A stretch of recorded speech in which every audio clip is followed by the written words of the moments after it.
로마서 8장 15절, 16절 말씀 보겠습니다. 신약성경 249페이지에 있습니다. 우리 다 찾으셨으면 15절, 16절 한 목소리로 합독하겠습니다. 너희는 다시 무서워하는 종의 영을 받지 아니하고 양자의 영을 받았으므로 우리가 아빠, 아버지라고 부르짖느니라. 성령이 친히 우리의 영과 더불어 우리가 하나님의 자녀인 것을 증언하시나니. 아멘. 자, 칼빈의 기독교 강요, 저희들이 3권 20장 부분에 있어서 칼빈이요, 특별히 기도에 대한 중요성을 이야기를 하면서 기도의 장을 따로 띄워놓고 아주 기도의 장에 대해서 많은 것들을 화려하고 있습니다. 이 칼빈을 공부하다 보면 왜 칼빈은 이렇게 기도의 장에 대해서 이렇게 관심을 가졌을까라고 하는 그러한 질문을 우리가 먼저 던져볼 수 있는데요. 그 이유는 간단합니다. 종교개혁은 내 힘으로 하는 것이 아니라 누구의 힘으로 한다고요? 하나님의 힘으로 하기 때문에 칼빈은 내가 아무리 지혜를 다하고 그리고 기독교 강요를 써내도 하나님이 힘 주시고 하나님이 지혜 주시고 하나님이 능력 주시지 아니하면 종교개혁은 일어나지 않는다. 그것을 칼빈은 알고 있기 때문에 기도에 대한 중요성을 그는 깨닫고 그 기도의 장을 다시 한번 이 칼빈의 기독교 강요 안에 집어넣게 되는 거죠. 그래서 다른 장보다도 이 기도의 장이 참 많이 들어 있습니다. 왜냐하면 우리가 이 기도의 장을 공부할 때 다음에는 칼빈이 주기도문을 자신이 그 주기도문에 대해서 다시 한번 칼빈의 방법으로 하나님을 향하여 해석하고 있는 부분들이 있습니다. 그래서 우리가 나중에 주기도문을 따로 우리가 설교 시간이나 따로 준비를 해서 공부를 할 텐데요. 칼빈의 기독교 강요의 기도에 보면 주기도문까지 칼빈이 설명을 통해서 우리들에게 이야기를 해주고 있다라고 하는 것을 여러분들이 먼저 기억하시고요. 우리가 방금 읽었던 말씀처럼 우리는 종이 아니라 하나님의 자녀입니다. 그러니까 자녀에게 주신 하나님의 특권이 있는데 하나님 앞에 구할 수 있고 하나님 앞에 나아갈 수 있고 하나님 앞에 간구할 수 있는 것을 우리들에게 가르쳐주고 있죠.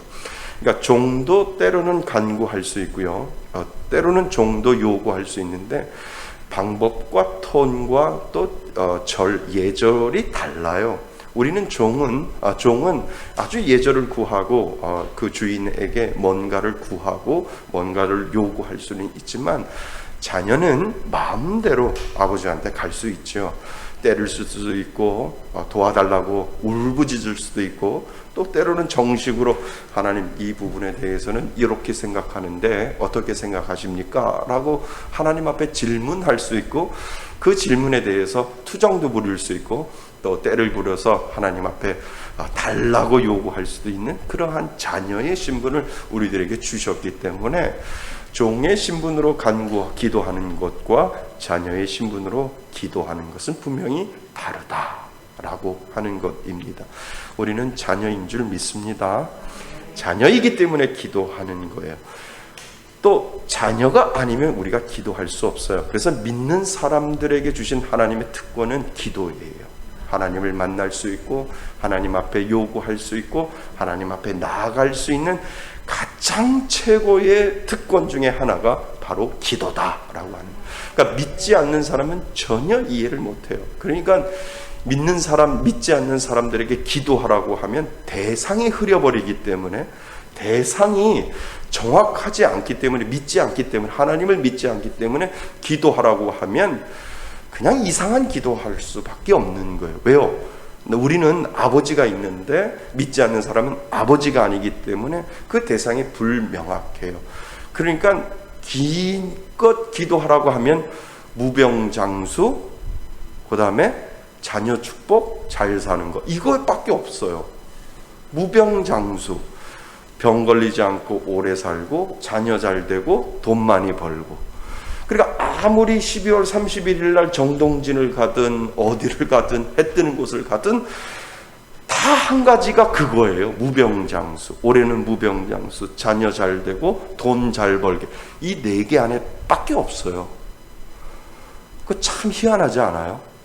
그러니까 뭐 정동진역에 12월 31일 어디 간다, 해 뜨는 곳에 간다 해도 가봐야 4개밖에 못하는데 이렇게 이야기를 하는 거예요. 그런데 우리는 뭐예요?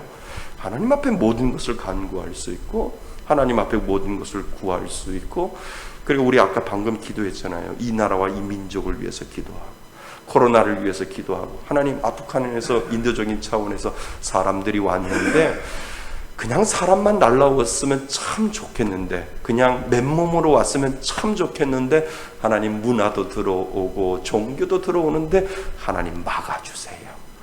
이방신들이 이 땅에 세워지지 않게 해주세요 라고 우리가 기도할 수 있는, 그게 무병장수, 돈 잘 벌고 자녀 축복해달라고 하는 거에 들어있나요?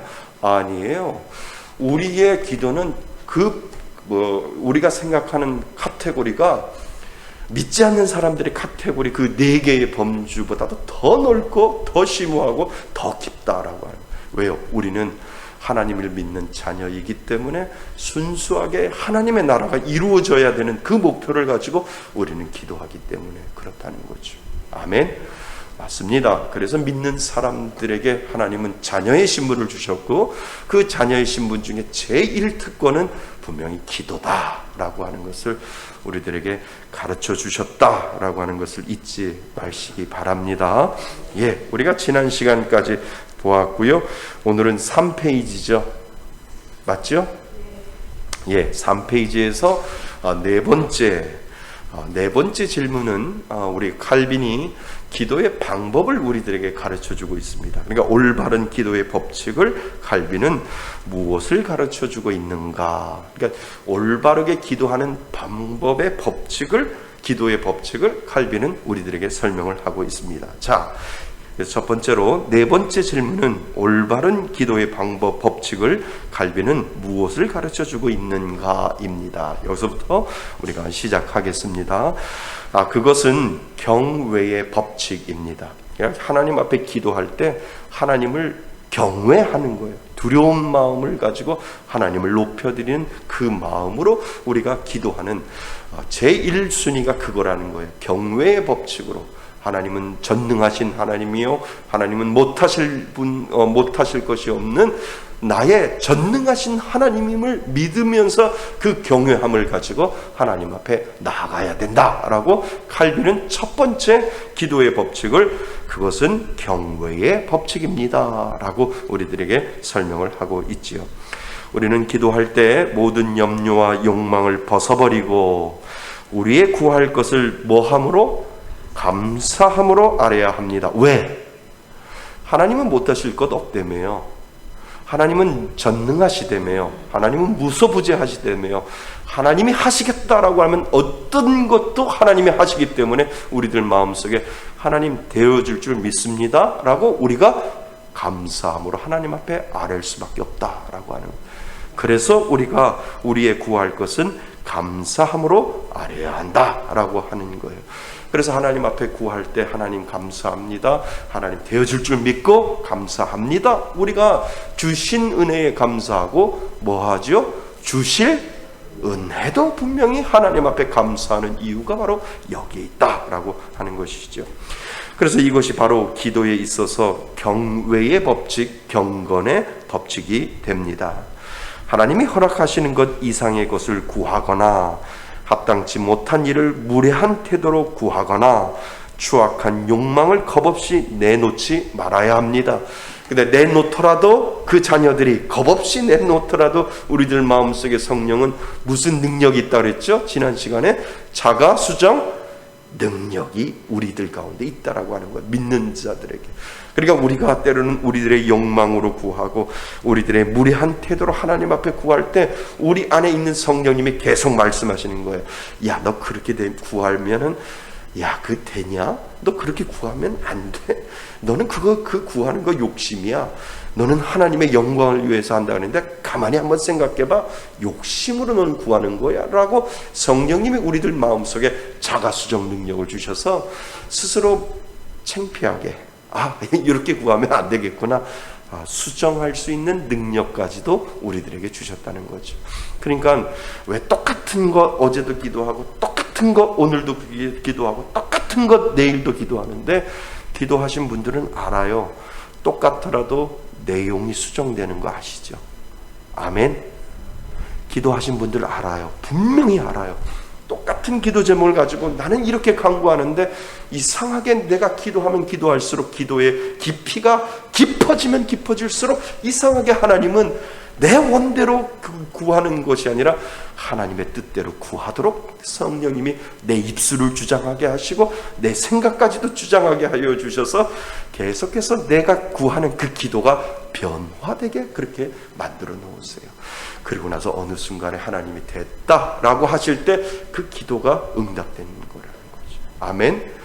기도해 보신 분들은 아시잖아요. 하나님은 그렇게 우리를 만들어 가시는 거죠. 우리들의 욕심도 빼고 우리들의 그 어떤 사악한 무례한 그 모든 것들도 다 빼놓고 나서 하나님 앞에 우리가 진정으로 아주 엑기스를 하나님 앞에 구하고 하나님 앞에 기도할 때 하나님 그것을 들어서 응답해 주신다라고 하는 거예요. 그러니까 기도도 숙성된다는 거 아시죠? 내가 하나님 앞에 이 기도를 했는데 이것이 바로 들어줄 수도 있지만 때로들은 하나님이 움막에 찐빵을 하기 위해서 덮어놓잖아요. 옛날에 덮어놔가지고 엄마 모르게 그거 덜쳐가지고 손가락으로 하나 띄어 먹던 권영구 목사님하고 그 얘기했어요. 야, 너 그거 기억나냐? 야, 우리 집에 너 놀러 왔을 때 내가 푹 퍼가지고 너 줬지? 그랬더니 기억나. 그것처럼 얼마나 맛있어요. 얼마나 우리의 기도도 하나님이 숙성되기를 원하신다는 거예요. 계속해서 발효돼서 부풀려가지고 계속해서 부풀릴 때까지 우리들을 수정하시고 우리들을 수정하고 수정하셔서 하나님께서 됐다, 이제 찐빵을 찌자라고 할 때 하나님 그때 응답해 주실 때가 있다라고 하는 거죠. 그러니까 그것이 바로 기도의 숙성이다라고 하는 것을 우리들에게 가르쳐 줍니다. 자, 그래서 예를 들어 하나님 1,000만 원만 주세요. 우리가 그렇게 기도할 수 있어요. 자녀이니까, 그지요? 그런데 그 기도가 개인의 욕망과 욕심을 위해서 기도한다면 우리 안에 믿는 사람들도 그렇게 기도할 수 있어요. 그죠? 그러니까 옛날에 어떤 전도사님이 그렇게 현대차가 나왔을 때 산타모가 그렇게 좋았대잖아요. 그러니까 하나님 산타모 주세요. 저도 산타모 차 끌고 하나님 산타모 주세요. 그랬더니 꿈에 나타났대잖아요. 산타가 모자 쓰고. 안 웃으세요? 그러니까 산타모 주세요가 아니라 산타모 차 주세요 이렇게 해야 되는데 산타모 주세요 그러다 보니까 꿈에 나타났대잖아요. 산타가 모자를 쓰고 나타났대잖아요. 그러니까 때로는 우리들의 욕망과 욕심을 위해서 기도한다면 그 기도를 하나님이 들어주실까? 그래서 하나님은 항상 실패하는 우리를 위해 무엇을 통해? 성령을 통해 기도할 수 있는 기도의 교사를 우리 옆에 붙여 주셨습니다. 아멘. 그러니까 여러분들 혼자 기도하는 것이 아니라 내가 기도할 때 내 옆에 내 마음속에 누가 계셔요? With Holy Spirit into Holy Spirit in Holy Spirit. 내 안에 성령님이 계셔서 나와 함께 하나님 앞에 간구할 바를 알려주신다. 누가? 내 안에 계신 성령님이. 아멘. 맞습니다. 자, 기도의 법칙은, 첫 번째 기도의 법칙은 하나님을 경외하는 법칙. 그것은 경외의 법칙으로 우리는 기도해야 하고, 두 번째, 우리는 기도할 때 항상 자신의 무능함을 느끼면서 우리가 구하는 모든 것이 얼마나 필요한 것인지를 진심으로 생각해야 합니다. 그러니까 우리가 기도할 때마다 진심으로 부족함을 느끼며, 부족함을 느낄 때 우리들 마음속에 뭐가 생기는 줄 아세요? 회개가 생깁니다. 그리고 회개하는 마음으로 기도하라고 우리들에게 말씀을 드리세요. 말씀을 하세요. 그리고 그것을 얻고자 하는 진실하고도 강력한 소망을 가지고 기도해야 한다는 것입니다. 하나님은요, 특별히 한민족의 한이 있잖아요. 우리는 아주 정색하며 기도하는 법을 몰라요. 우리는 한이 많아서. 그러니까 하나님이 특별히 우리나라 민족을 불쌍히 여겨주셔서 기도를 어느 나라보다 더 잘 받아주시는 것 같아요. 들어주신. 왜요? 한이 있으니까 아버지 하나님 살려주세요, 도와주세요. 울고째고 그런데 기도의 방법 중에 지금 이 칼빈이 우리들에게 이야기하는 것은 간구가 그 안에 들어와 있는 거예요. 하나님 앞에 하나님 감사합니다. 제가 이 기도를 드리는 데 있어서 하나님은 어떻게 생각하시는지, 하나님은 어떤 마음을 가지고 있는지 저에게 알려주시면 제가 생각해 보겠습니다. 근데 영국 분들이 그렇게 기도해요. 막 우리가 하나님 앞에 애골하고 간구하면서, 근데 이 칼빈이 우리들에게 이야기하는 거는 당신이 무능함을 느낄 때마다 하나님 앞에 애절한 마음이 있을 것이고, 하나님 앞에 회개하는 마음이 있을 때 딩숭맹숭하게 하나님 앞에 회개하겠느냐? 아니라는 거예요. 하나님 앞에 간절히 나가면서 하나님 용서해 주세요. 하나님 내 죄가 이렇게 무능하고 나는 정말 못된 사람입니다 라고 하나님 앞에 애절하게 나가는 그 심성을 하나님은 이 한국 사람들에게, 한민족에게 주셨다는 거예요. 그러니까 영국 사람들하고 같이 합심 기도하잖아요. 죽어서 못 살아요. 죽어서 그러니까 자요. 저는 우리 합심해서 기도합니다 이렇게 나오셔서 합심해서 기도합니다 라고 하면 조용해요. 그러면 저쪽에서 이상한 소리 들리죠. 제 소리예요. 자요. 조용해요. 그러면 어느 한 사람이 여기 이렇게 한 분이 딱 일어나 Yes Lord 하면서 천천히 기도해요. 그리고 또 앉아요. 그러면 또 한참 10분 지나고 나면은 저쪽에서 Yes Lord I wanna tell you 이렇게 하면서 이제 나는 하나님 앞에 이야기하고 싶어. 우리는 그런 거 안 맞잖아요. 우리 다 같이 아까처럼 합심해서 기도합시다 라고 하면 하나님 우리를 불쌍히 여겨주셔서 우리의 기도를 들어주세요 라고 울고째고, 저쪽에서 울면 화장지 갖다 주고 저쪽에서 울면 티슈 갖다 드리는 그러한 교회가 우리 한민족이라는 거예요. 그런데 칼빈은 우리들에게 원하는 게 그거예요. 하나님 앞에 회개의 마음이 있을 때 그 간절함과 애절함이 있는데 너의 마음속에 그것이 있느냐라고 칼빈은 지금 물어보고 있다는 거죠. 자, 그래서 단지 하나님께 의무를 이행하듯이 형식적으로 기도하는 것은 옳지 않다고 누가 이야기합니까? 칼빈이 이야기합니다. 마음이 전혀 뜨겁지 않고 냉담한 상태로 기도하는 것은 올바른 기도가 아님을 알 수 있다는 거예요. 칼빈이 그렇게 이야기합니다. 당신이 정말 회개하는 마음이 있고 애절한 마음이 있고 간절한 마음이 있으면 딩숭맹숭하게 그렇게 기도하지 않는다는 거예요.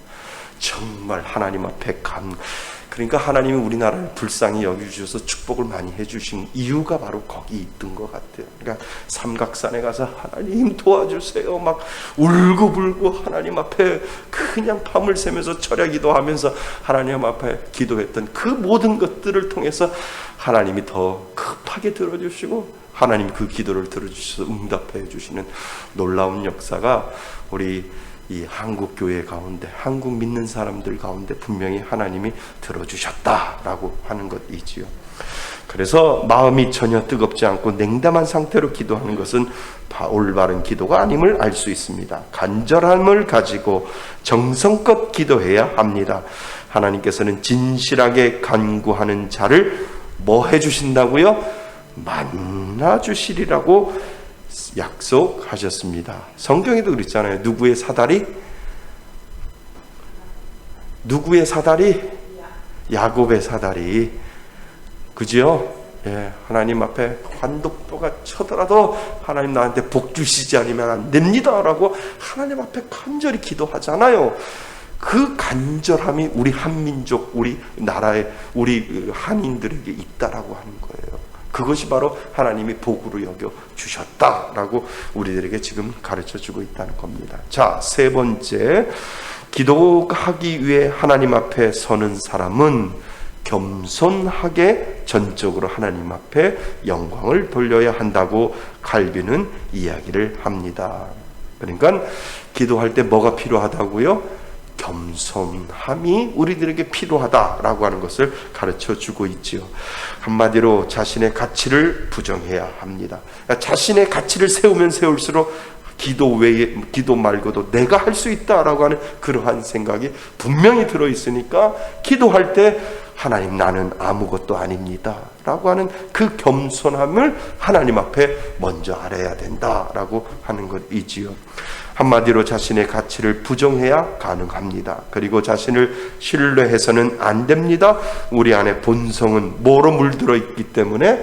죄로 물들어 있기 때문에 우리가 내 자신을 부정하지 아니하면 기도가 안 나오는 거예요. 하나님, 나는 부족하고, 하나님, 나는 연약하니까 하나님 나를 불쌍히 여겨주셔서 나의 간구하는 소리에 귀를 기울여주시고 하나님 들어주세요 라고 우리가 기도하는 이유가 바로 거기에 있다는, 그것이 바로 겸손의 극치이지요.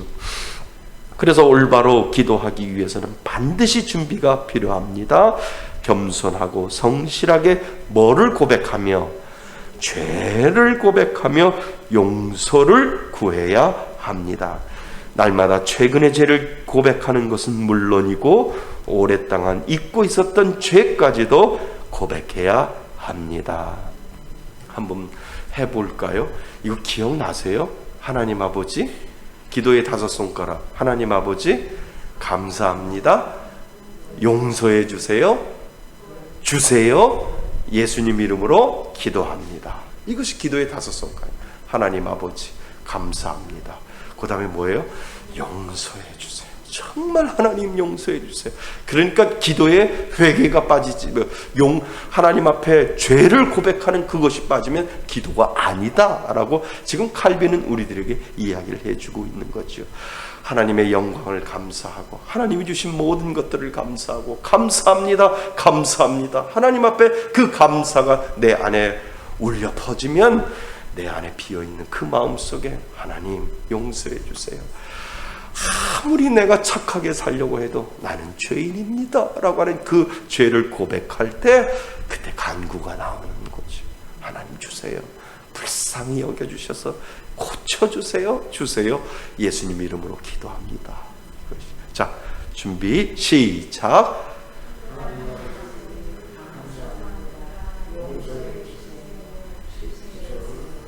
예수님의 이름으로 기도합니다. 이건 우리 말씀에서 교회 성도라면 그죠? 기도의 5손가락 우리 옛날에 다 배웠죠. 예, 그래서 기도하기 위해서는 늘 겸손하게 회개의 자리로 나가야 됩니다. 자, 4번째, 우리의 기도에 응답하시리라는 뭐와? 확신과 뭐를 가져야 돼요? 소망을 가지고 기도해야 합니다. 하나님이 안 들어주시는 기도 없어요. 단지 우리가 뭐 하지 않아서? 기도하지 않았기 때문에. 기도는 인내이죠. 그죠? 기도는 중간에 수정이 돼요. 자가 수정이 돼요. 그래서 하나님 앞에 놓지 아니하고 끝까지 기도하면 분명히 그 기도를 들어주실 텐데 우리가 그 기도를 안 해서 안 들어주는 거지, 하나님 앞에 매달리고 끝까지 인내를 가지고 하나님 앞에 기도하면 하나님 분명히 들어주실 줄 믿습니다. 그러니까 산타 뭐 달라고 기도하니까 꿈에라도 산타가 나타나서 모자를 쓰듯이 하나님이 들어주신다는 거예요. 예, 그래서 우리의 기도에 응답하시라는 확신과 소망을 가지고 기도해야 합니다. 하나님께서 도와주실 것을 의심하지 말아야 합니다. 전능하신 하나님이시기 때문에. 기도하면서도 의심하고 흔들린다면 그것은 믿음에 부족한 기도가 되기 때문입니다. 아멘. 맞습니다. 하나님은 그러한 기도를 싫어하신다고 말씀하십니다. 성경은 믿음으로 구하고 의심하지 말라고 말하는 이유가 거기에 있습니다. 맞죠? 믿음으로 구하는데 자꾸 사단이 와서 우리를 꿰잖아요. 그죠? 꿰면서 네가 아무리 해봐도 설사 될까 라고 계속해서 사단이 우리를 방해 놓을 때, 그런데 사단이 가져가는 그 방해가 90%가 넘는데요. 사실적으로 퍼센티지를 따지면. 그러니까 열심히 새벽에도 기도하고 금요일날도 기도하고 기도하는데 내 마음속은 기도하고 돌아설 때 내 마음속에는 에휴 설마 내가 이렇게 기도한다고 될까? 그 마음이 돌아설 때 생긴다는 거예요. 그게 90%가 넘는데. 그러니까 그거 돌아서서 하나님이 해 주실 거야. 나는 믿어. 라고 하는 그 10%를 가지고 있는 사람은 얼마 없다라고 하는 거예요. 그런데 하나님은 우리들에게 말씀하시고 있는 것은 성경은 믿음으로 구하고 뭐 하지 말라고, 의심하지 말라고 하는 그 이유가 거기에 있다. 우리에게 가르쳐주고 있지요. 복음으로부터 이미 하나님의 자비를 알게 되고, 5페이지입니다. 그 자비가 우리를 하나님께 기도하도록 만든다는 원리를 깨닫는 사람은 무엇을 가지고? 확신을 가지고 하나님께 기도할 수 있습니다. 아멘. 예. 그래서 더욱이 하나님의 약속은 기도의 원동력이 되고 우리로 하여금 더욱 구하고자 하는 마음을 갖게 합니다. 아멘. 그래서 기도하는 자에게 하나님은 은혜를 주시는데 그 놀라운 은혜가 뭐냐면 기도하면 된다. 기도하면 들어주신다. 기도하면 하나님께서 못하실 일 없다라고 하는 그것을 하나님이 계속 가르쳐주면 계속 가르쳐줄수록 하나님은 그 사람을 기도의 용사로 만드는 거예요. 왜냐하면 그것을 경험하면 경험할수록 힘들고 어려운 일이 있을 때마다 주님 앞에 나가야지, 빨리 가야지, 교회 가서 기도해야지, 골방에 들어가서 기도해야지 라고 하는 그 기도의 마음이 하나님 왜 기도의 체험을 해서 기도를 통해서 하나님이 들어주신다라고 하는 그 놀라운 은혜를 하나님이 보여주셨기 때문에 그렇다라고 하는 거지요. 그래서 하나님 아버지 감사합니다. 용서해 주세요. 예수님 이름으로 기도합니다가 우리들의 마음속에 실현이 되어야 된다는 거예요. 아멘. 맞습니다. 그래서 이 네 가지의 법칙을 우리가 하나님께 구하는 바른 기도의 방법이 될 것임을 칼빈은 우리들에게 말해 주고 있습니다. 그래서 기도가 믿음의 최고의 실천이다라고 우리들에게 가르쳐 주고 있지요. 이것이 바로 네 번째 칼빈이 우리들에게 기도의 법칙을 이야기해 주고 있는데, 경외의 법칙, 그리고 자신의 무능함을 고백하는 법칙, 그 다음에 겸손에 대한 법칙, 그리고 응답하시리라고 하는 확신과 소망의 법칙을 꼭 잊지 말고 기도하라 라고 칼빈은 우리들에게 가르쳐주고 있지요. 이건 우리가 다 아는 내용인데 가만히 생각해 보세요. 중세시대 때 칼빈이 이 얘기를 했을 때 그 사람들이 느끼는 것, 감정하고 오늘날 그동안 많은 여기서도 듣고 저기서도 듣고 다 들었던 우리들의 마음하고 전혀 이것을 듣는 사람들의 그 당시 중세시대 때 칼빈이 이렇게 이야기할 때 이 말씀을 듣는 사람들의 마음은 분명히 우리하고 다를 거라는 거죠. 내가 의심했었던 이 모든 것들 의심하지 말라고 했으니까 확신을 가지고 소망을 가지고 내가 하나님 앞에 기도해야지 라고 하는 그 마음이, 확신이 오늘을 사는 우리들보다도 분명히 다를 것이다 라고 하는 것을 가르쳐 주죠. 자, 다섯 번째 질문. 다섯 번째 질문은 우리가 잘 알고 있듯이 예수님의 뭐로? 이름으로 기도해야 하는 이유를 다시 짚고 넘어가야 함을 칼빈은 우리들에게 말합니다. 우리 알고 있는 거예요. 그런데 다시 한번 짚고 넘어가는 겁니다. 하나님 앞에 나아갈 수 있을 만큼 가치 있는 인생은 없습니다. 아멘. 이것은 하나님이 우리 믿는 사람들에게 주신 특권이지요. 그래서 하나님 아버지께서 자신의 아들을 위해서 우리 아들을 우리에게 주셔서 대언자, 대신 말하는 자, 그죠? 대언자, 그 다음에 중보자로 삼으셨습니다. 왜 삼으셨을까? 이게 참 중요하잖아요. 예수님의 이름으로 기도합니다 라고 기도할 때, 우리가 예수님의 이름으로 기도할 때 왜 예수님의 이름으로 중보자, 대언자를 하나님이 세워놓게 만들어 놓느냐 하면 누구를 위해서? 우리를 위해서 그렇게 하나님이 만들어 놓으셨다라고 하는 거죠. 그 다음을 보시면 금방 칼빈이 왜 이렇게 이야기했는지를 알아볼 수 있습니다. 따라서 우리는 그리스도의 인도로 말미암아 하나님 앞에 나아갈 수 있는 무엇을 얻게 되지요? 담대함을 얻게 됩니다. 그런데 여기서 이제 중요한 게 있어요. 왜 하나님이 너희들 기도할 때 너네 이름으로 하나님 김기성의 이름으로 기도합니다 하지 말고 예수 그리스도의 이름으로 기도해라 라고 하는 이유를 우리에게 가르쳐 주셨는데, 그것이 무엇이냐면, 우리가 기억해야 할 것은 그리스도께서 우리의 뭐 되시며 중보자이시며 아버지께서는 아들의 요청을 뭐 하지 않는다? 거절하지 않는다 라고 하는 것이, 야, 내가 너희들 자녀 삼았는데 내 친아들, 우리는 양자 삼으셨지만 내 아들이 너희들을 위해서 간구할 때 내가 자녀들의 그 아들의 기도를 안 들어주느냐? 아니다. 너희들이 그 예수 그리스도의 이름으로 기도할 때 누구 이름? 예수 때문에 내가 너희들을 기도를 들어준다라고 하는 것을 하나님이 우리들에게 심어주셨다는 거예요. 그러니까 너희들도 자녀이지만 너희들에게도 힘도 있지만 더 큰 힘이 있는데, 너를 위해서 십자가에 못 박혀주신 그 아들 예수의 이름으로 너희들이 기도하면 내가 목숨 걸고 십자가에 못 박혀 죽었는데 그 아들의 소원 내가 안 들어주겠느냐라고 하는 하나님의 마음이 그 안에 들어있다라고 하는 거지. 그러니까 우리가 마지막 기도할 때 예수 그리스도의 이름으로 기도합니다라고 하는 큰 이름으로, 예수 그리스도의 이름으로 기도합니다라고 고백하는 이유가 거기에 있다는 거예요. 그러니까 기도의 가장 중요한 게 어디예요? 예수 그리스도의 이름으로 기도합니다. 하나님, 나의 이름으로 기도하는 것이 아니라 나를 위해서 십자가에 못 박혀 죽기까지 하신 그 예수 그리스도의 이름으로 기도하오니 내 마음의 소원과 간구를 들어 주옵소서. 하나님 앞에 그렇게 기도할 수 있다라고 하는 거지. 그러니까 여기다가 밑줄을 쳐 넣으시면 좋을 것 같아요. 우리가 기억해야 할 것은 그리스도께서 우리의 중보자이시며 아버지께서는 누구의 요청을? 아들의 요청을 거절하시지 않습니다.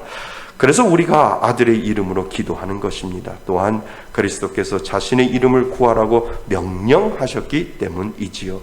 예수 그리스도께서는 승천하여 중보자로서 기도하는 사람의 기도가 응답되게 하고 계신다는 사실을 우리는 기억해야 합니다. 아멘. 그래서 예수 그리스도의 이름이 참 기도에 중요하다라고 하는 것이요.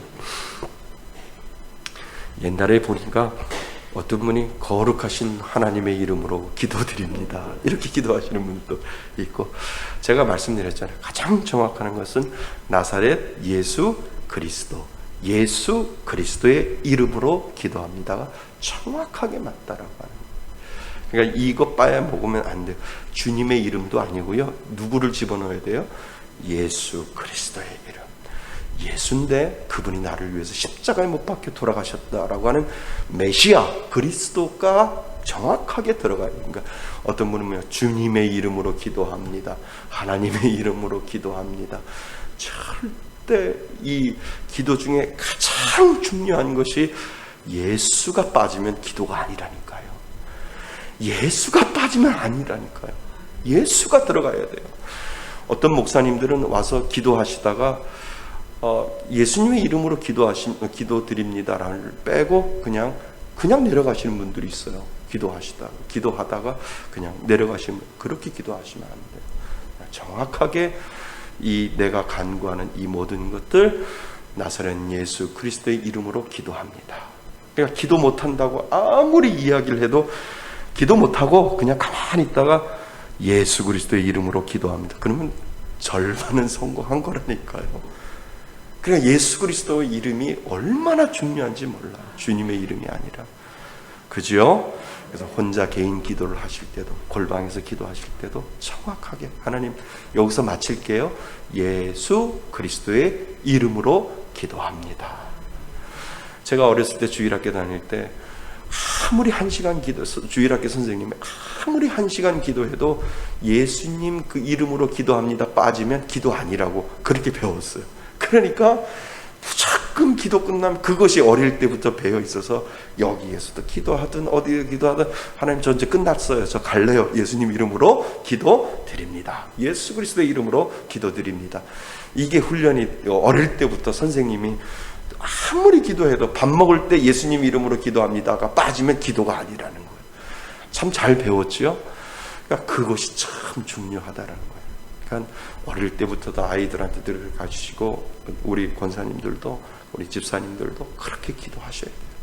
가장 중요한 기도 중에 가장 중요한 것은 나를 대신해서 아버지한테 간구하고 들어주시지 아니하는 하나님이 거절하지 아니하시는 그 은혜를 예수 그리스도의 이름으로 기도합니다라고 할 때 하나님은 들어주시고 응답하신다라고 하는 거죠. 아멘. 예. 자, 6번째로 칼빈은 기도를 두 가지로 구분해 볼 수 있다고 하는데 두 가지는 무엇일까? 이렇게 이야기를 하죠. 그것은 개인이 끊임없이 감사하며 드리는 무슨 기도? 개인 기도와 교회의 예배 가운데 드리는 공적인 기도가 있습니다. 그러니까 칼빈도 분명히 두 가지를 나누었어요. 개인 기도가 있고 그 다음에 공적인 기도가 있는데 이 공적인 기도는 대표 기도라고 이야기하잖아요. 왜요? 모든 성도들의 의견과 모든 성도들의 간구와 모든 성도들이 원하는 것을 합하여 하나님 앞에 올려드리는 것을 대표 기도, 공적인 기도. 그러니까 개인 기도와 공적인 기도는 분명히 달라져야 된다라고 하는 것을 이 중세 시대 때 칼빈이 이렇게 이야기를 해 놓고 있다는 거죠. 그러니까 개인이 은밀하게 드리는 기도도 중요하지만 교회가 드리는 공적인 기도도 뭐하다고요? 중요하다. 이렇게 이야기를 하고 교회가 드리는 기도는 반드시 뭐가 있다고요? 효과가 있는데 대표를 해서 그 사람이 이번 주에 하나님 앞에 대표로 내가 올려드린다라고 말씀을 드리는 이유가 거기에 있다라는 거예요. 그래서 대표 기도할 때는 개인적인 사적인 기도를 하는 게 아니에요. 교회가 나가는 방향을 위해서 기도해야 하고 지금 교회가 광고나 교회에서 이 광고를 통해서 교회가 지금 어떤 부분에 대한 관심을 갖고 있고 교회가 무엇에 대한 관심을 가지고 있고 어떠한 것에 대한 관심을 가지고 있는지 그 방향을 위해서 하나님 앞에 대표로 기도해야 하는 이유가 바로 거기에 있다라고 말입니다. 그러니까 어떤 장로님은 대표 기도할 때 가지고 가시지는 않고 주보 한 장 가지고 올라가셔요. 그 이유가 뭐냐면 하나님 이 교회 긍휼히 여겨주셔서 지금 이러한 부분에 대해서 저희들이 놓고 관심을 갖고 있는데 하나님 우리 선교사님 비자 나오게 해주시고 우리 코로나로 인해서 힘들어할 때 가만히 보면 광고 말씀에 나와 있는 내용하고 똑같다는 거예요. 그것이 무엇이냐면 교회가 나가는 방향이잖아요. 그 교회가 나가는 방향을 모든 성도들을 대표해서 하나님 앞에 올려드리는 기도, 그 기도가 바로 공적인 기도라고 하는 거예요. 그래서 그 기도를 써가지고 올라오지 않으시더라도 항상 이 주보를 가지고 올라가는 습관을 가지셔야 돼요. 그래서 하나님 앞에 교회가 원하는 방향, 교회가 나가는 방향을 하나님 대표로 해서 제가 올려드리겠습니다 라고 하는 그 기도가 중요하다라고 하는 거예요. 예전에는 중세시대 때 이렇게 칼빈이 이야기할 때 대표 기도는 점검을 다 받았어요. 점검을.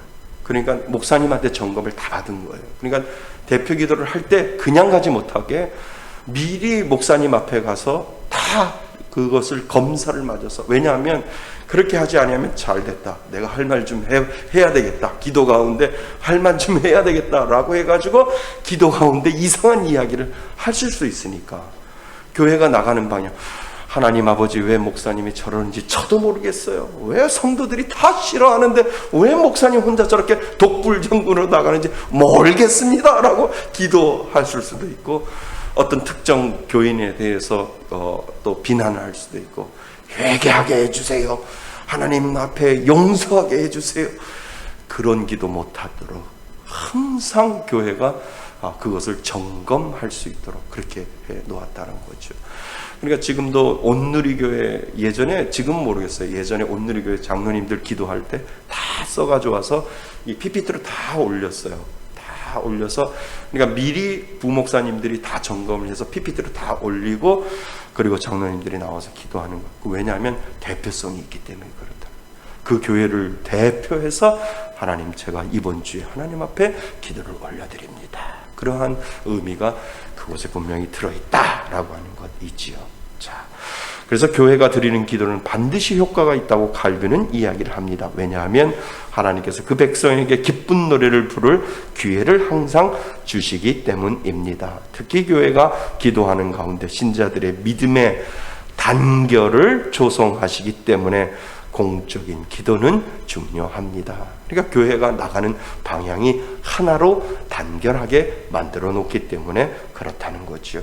그래서 공적인 기도와 사적인 기도는 분명히 달라야 하고, 그리고 공적인 기도는 대표성을 가지고 있기 때문에 잘 준비해서 하나님 앞에 올려드려야 된다. 우리 성도님들, 우리 권사님들, 우리 집사님들 기도 참 잘해요. 정말이에요. 제가 정말 자랑할 정도로 우리 집사님, 권사님들 정말 기도 잘해요. 정말 흠잡을 것이 없어요. 정말입니다. 이거는. 자, 7번째 질문은 기도할 때 찬양은 어떤 의미를 가지는가에 대해서 칼빈은 이야기합니다. 찬양, 기도하실 때 찬양하셔야 된다는 거예요. 때로는요. 왜냐하면 곡조 붙은 뭐라고 그러죠? 기도는 곡조, 찬양은 곡조 있는 기도라고 그러잖아요. 그죠? 그래서 칼빈도 그렇게 이야기를 해주고 있다는 거죠. 칼빈은 찬양은 우리의 마음에 깨어 있도록 하며 모두가 함께 하나의 공통된 목소리와 한 입으로 하나님께 영광을 돌리고 성도들이 서로 덕을 세우는데 사용된다라고 이야기를 하지요. 그래서 하지만 칼빈은 그 찬양은 마음 깊은 곳에서 나와야 한다고 말합니다. 공적 예배 가운데 드려지는 찬양은 말씀에 집중시키고, 그렇지요. 그리고 교회의 위험에 가장 적합한 것을 선정해서 불러야 한다고 말합니다. 공적 예배에는 하나님을 찬양하는데 자극제와 수단이 되어야 합니다. 찬양이 기도하고 예배 드리는데 수단이 되는 거죠. 이래서 우리는 마음을 하나님께 드리고 하나님의 덕과 선하심과 지혜와 공의를 묵상합니다. 자, 8번째 질문은 기도할 때 자세도 중요한가요? 라고 하는 질문이에요. 자세. 중요할까요? 중요하죠. 내적인 마음은 외적으로 표출되기 때문에 자세도 기도할 때도 중요하다라고 하는 거예요. 칼빈은 기도할 때 내적인 태도가 가장 중요한다고 말합니다. 그러나 외적인 표지들도 무시해서는 안 된다라고 하는 거죠. 그러니까 우리 성도님, 우리 그 권사님들, 집사님들, 중직자들 이렇게 기도하시다 보면 특별히 기도하다 기도 오늘 이번 주에 내가 기도다 그러면 옷부터 예쁘게 입고 오세요. 저는 참 그게 너무 감사한 거예요. 오늘 특별히 하나님 앞에 선보이는 기도하는 시간이구나 라고 해서 그 모습을 보면 그냥 마음의 준비가 어떠한 상태인지까지도 하나님이 저한테, 우리들에게 가르쳐 주고 있죠. 참 훈련 잘 받으신 거예요. 그래서 기도할 때도 참 정갈한 옷 입고 그냥 올라와서 하나님 앞에 하는 것이 아니라 아주 정갈하게 옷 입고 하나님 앞에 올라와서 예배 기도 드리는 그 모습이 정말 멋있고 근사합니다. 그것을 지금 칼빈이 이야기를 하는 거죠. 외적인 표지들도 무시해서는 안 된다고 합니다. 무릎을 꿇는 것과 모자를 벗는 것, 손을 드는 것과 같은 행동들은 하나님께 더 큰 경외를 드리기 위하여 몸을 사용하는 것이며 한편으로 게으름에서 벗어나게 하는 것이라 말합니다. 그렇죠? 그리고 이렇게 함으로써 경건함을 고백하고 하나님을 경외하는 마음이 불붙게 한다는 것입니다. 의미 없이 손을 드는 모습도 있겠지만 손을 드는 것은 확신과 간절함의 상징이 됩니다. 또한 우리들의 무릎을 꿇는 것은 하나님께 겸손을 보여준다고 그는 말합니다. 맞지요? 예, 그래서 외적인 표현도 우리들에게 중요하다는 겁니다. 결론, 우리는 기도를 통해 우리의 하늘 아버지께서 우리를 위해 쌓아두신 보물을 얻을 수 있습니다. 아멘. 예, 거기다 밑줄을 좀 치시면 좋을 것 같아요. 기도를 통해서 우리를 위해 쌓아두신, 누구를 위해 쌓아두신? 우리를 위해 쌓아두신 보물을 얻을 수 있습니다. 하나님은 우리가 원하는 것을 구하라고 당부하십니다. 그래서 기도는 필수적이며 유용하다고 합니다. 어떤 사람들은 하나님이 우리의 모든 필요를 아시기에 우리는 기도할 필요가 없다고 주장을 합니다. 하나님은 틀림없이 우리를 지켜보시며 때때로 우리가 구하기도 전에 우리에게 필요한 것을 주십니다. 하지만 여기가 중요하지요. 우리가 간절히 주께 구할 때 우리는 어려움 가운데서도 하나님이 우리의 유일한 도움이 되신다는 사실을 우리는 배우게 됩니다. 그 하나님이 우리 하나님이신 줄 믿습니다. 우리가 구할 때, 간구할 때 들어주시는 분, 그분이 바로 우리 하나님이 되시는 줄 믿습니다. 아멘. 자, 오늘 주시는 말씀 가지고 우리 잠깐 기도하시고요. 하나님, 기도할 수 있는 특권 주셨으니 감사합니다. 하나님 앞에 간구하고 구할 때 그 확신 가지고 하나님 앞에 날마다 구하는 그러한 믿음의 사람 되게 해달라고, 오늘 주신 말씀처럼 기도의 용사 되게 해달라고 우리 잠시 기도하고 마치겠습니다. 기도합니다. 하나님 아버지,